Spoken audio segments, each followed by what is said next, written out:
Sarap yung para to. Paksiw na tilapia, ano? Ang nilagang mais, ah.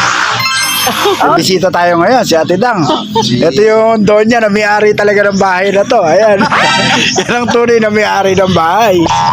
Sarap yung para to. Wala madudurog.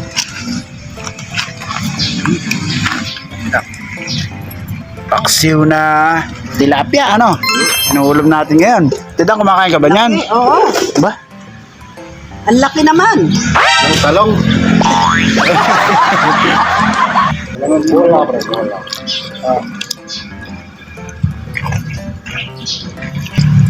Ano ba? Tidang, lutong ano yan? Kaya. Lutong tulisan.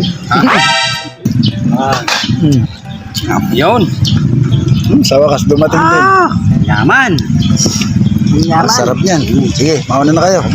Ang yaman. Yaman. Ang yaman ng ulam. Ha? Mabikol. Ano yung masarap sa Bicol, Daniel? Malamit. Ewan ko. Mamaya na. Mamaya na, gutom na. Oh. Yes, yan, oh. At yung talong matigas. Abi, siyempre. Eh, oo nga.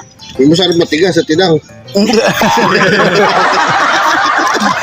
Tatawa ka to.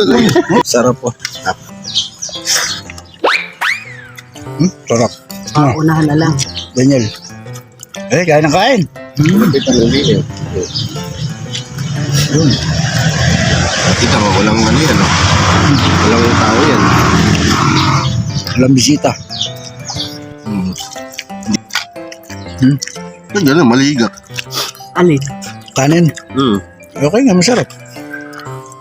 Medyo hilopat. Hindi. Tama lang.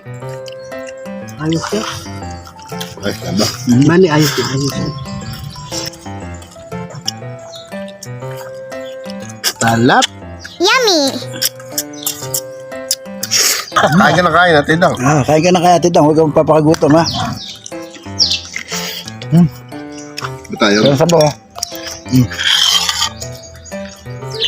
Ano ba masarap nito yung puti?